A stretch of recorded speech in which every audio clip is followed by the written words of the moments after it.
Jodie Meeks missed 147 games over the previous 3 seasons.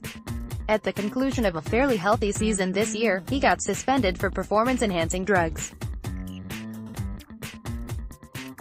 He'll turn 31 before next season.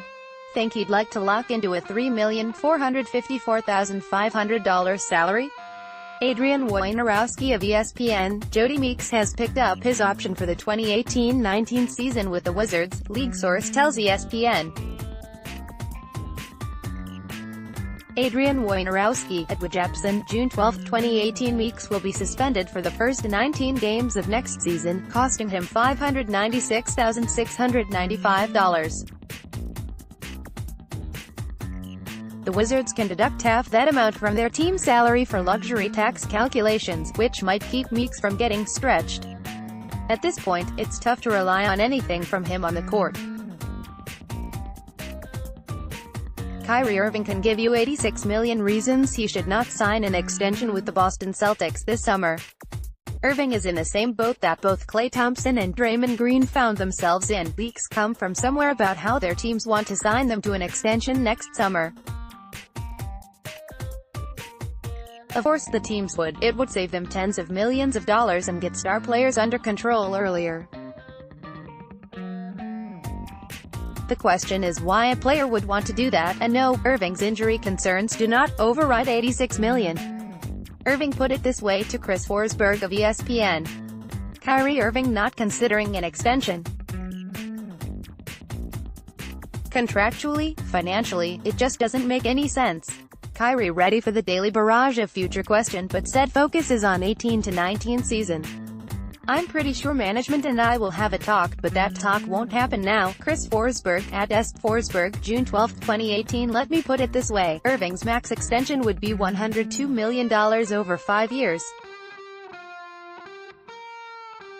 However, play out next season and become a free agent in 2019 and his max projects to be about $188 million over 5 years. For those of you scoring at home, that's $86 million in one more guaranteed year if he waits. That comes with the real risk for the Celtics that Irving bolts in the summer of 2019, a risk they would love to avoid. So of course Dan Yange will ask. But Irving isn't about to agree to that. Nor should he. How much longer will the Warriors remain elite? It's a luxury tax question as much as anything.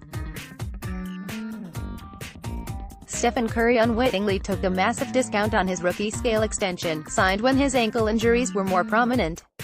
He said he offered to take another one last season, but for some reason, Golden State turned him down. Kevin Durant took a discount, larger than the one necessary for the Warriors to re-sign Andre Iguodala and Sean Livingston last summer. Durant doesn't sound eager to take another one. Klay Thompson already discussed a contract extension that would save Golden State tens of millions of dollars. His dad sounds more cautious about that, though. And what about Draymond Green? He's locked up for 2 more seasons, so nothing is urgent.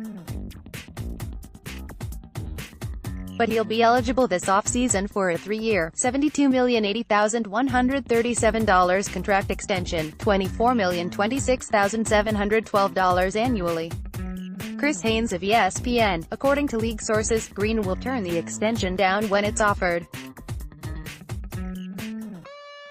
That's because if he earns MVP, Defensive Player of the Year or All-NBA team honors next season, he will be eligible for a Supermax contract. Sources say Green is not expected to take a pay cut on the next go-around.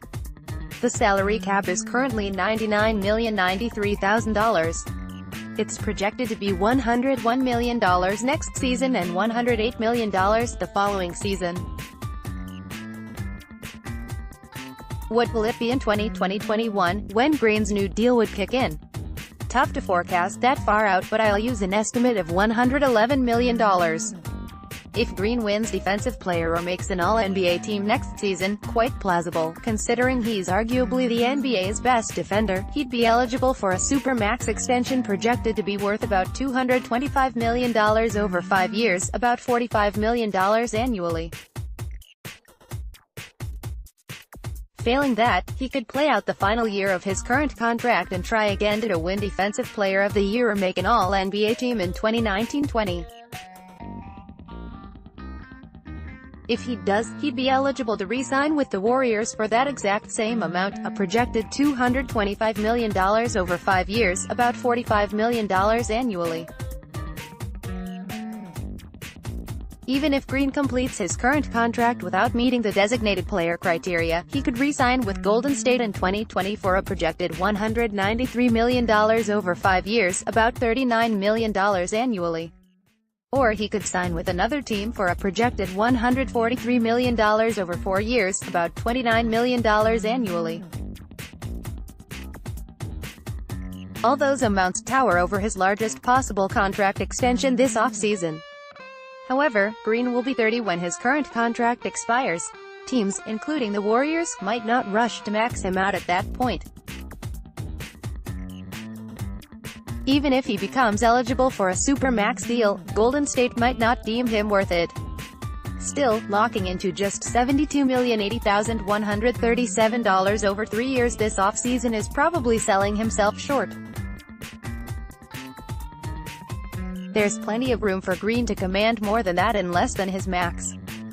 So, expect the saga to continue beyond this summer. How thorny it gets remains unknown, but Green's 2015 free agency could be instructive. Green seemed like a candidate for a max contract, and in hindsight, would have been well worth it. Talks between him and Golden State broke down the first day of free agency. By that night, he agreed to a lucrative, but sub-max, 5-year contract. Green didn't want to get shortchanged, but he didn't push the Warriors as hard as he could have either. Draymond Green appeared to poke fun at the Warriors' quick 4-1 NBA Finals win over the Cavaliers with his shirt at Golden State's championship parade last year. At this year's parade, watch it here, following the Warriors' sweep of Cleveland, Green appears to be aiming his shirt more directly at LeBron James. NBC Sports Bay Area, this one has layers. Obviously, the rings commemorate Green's 3 titles. LeBron posted the Arthur fist in November, around the time Kyrie Irving's Celtics were on a winning streak. Green mined that source of jokes already, wearing Arthur shoes for the Warriors-Cavs Christmas matchup. Perhaps most biting, LeBron broke his right hand by punching a whiteboard in the locker room following Cleveland's devastating Game 1 loss in the finals. LeBron James, according to former Cavaliers general manager David Griffin, corrected a Toronto player on how to run a Raptors play during the fourth quarter of a playoff game. That's domination. It's the type of domination that can send opposing franchises spinning. Toronto fired Dwayne Casey and replaced him with assistant coach Nick Nurse, and many people believe LeBron is responsible for the change. LeBron's Cavs swept the Raptors the last 2 years in the second round. The year prior, Cleveland beat Toronto in the conference finals in the most lopsided 6-game series in NBA history. But if Nurse is going to guide the Raptors to the postseason heights they desire, his challenge is far wider than beating LeBron. Toronto played 9 playoff series in the last 5 years under Casey. In all 9, even the 4 wins, the Raptors underachieved based on regular season performance. For example, Toronto outscored opponents by 7.9 points per 100 possessions last regular season. The Raptors' first-round opponent, the Wizards, outscored regular season opponents by 0.6 points per 100 possessions. So, I give that series an expected net rating of Toronto's 7.3. In reality, the Raptors outscored Washington by just 2.1 points per 100 possessions, a difference of -5.2. In the other example from last year, the Cavaliers outscored regular season opponents by just 1.0 point per 100 possessions. With Toronto's 7.9 regular season net rating, that'd give the Raptors an expected net rating in the series of 6.9. But Cleveland actually outscored Toronto by 15.1 points per 100 possessions, a difference of -22.0. Here's how the Raptors fared in every series under Casey, add all the differences, and it comes to -92.3.